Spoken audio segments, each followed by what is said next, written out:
পয়সা দিয়ে হুজুরও কিনতে পারবেন, অসুবিধা নেই। আমারে পয়সা দিবেন, খুশির চোটে আমিও দোয়া করে দিব, কোনো ব্যাপার না।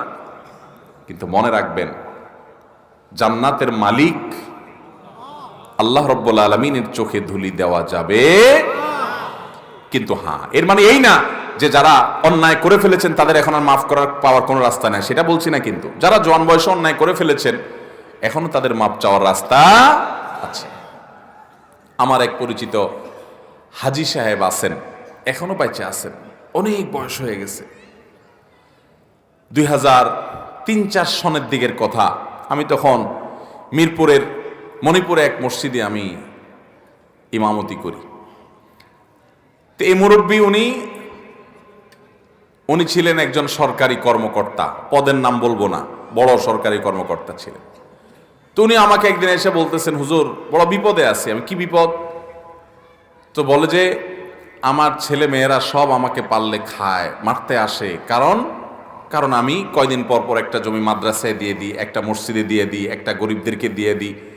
এত জমি আমি ঢাকা শহরে বিভিন্ন জায়গায় আল্লাহ আমার জমি জমা দিছে, তো এগুলো যে মানুষকে দিয়ে দেই, গোটা জমি ধরে দিয়ে দিই। এই জন্য আমার ছেলে মেয়েরা বলে মানুষ এরকম দান করে।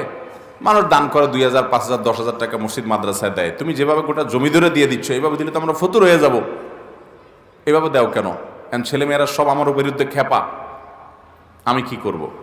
তো আমি বললাম, ছেলে মেয়ে যে খেপা এটা তো যৌক্তিক, তাদের খেপার কারণ আছে, আমি তো তাদের পক্ষে। আপনি এত দান করেন কেন? এত দান করতে তো আল্লাহ বলেন নাই।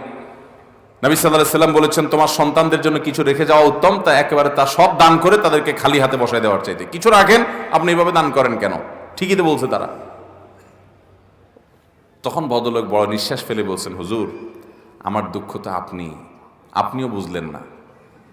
তা আমি কি বলেন দুঃখ কি? বড় দুঃখ হলো, বাবারে যে কয় টাকা বেতন পাইতাম কোন রকম সংসার, ছেলে মেয়েদের পড়ালেখা টেনে টুনে পার হয়ে যাইত। এই জমি জমা যা দেখছেন সবই অবৈধ টাকা, ঘুষের টাকায় তৈরি করা, ঘুষের টাকা উপার্জন করছি এগুলা। তখন আল্লাহর ভয় ছিল না, দুই হাতে কামাই করছি, এক এক কলমের খোঁচে অনেক বড় বড় অঙ্ক কামাই করে ফেলছি। তো তখন ভয় ছিল না, করে ফেলছি। কিন্তু এখন আমি যখন বলছি 2003-04-05 কথা, তখন ওনার বয়স 70+, 70-75। এখনো ভদ্রলোক বেঁচে আছেন, শয্যাশায়ী। তো তিনি বলছেন যে, বাবারে এখন তো আমি সকাল বিকাল শুধু কবর দেখি সামনে।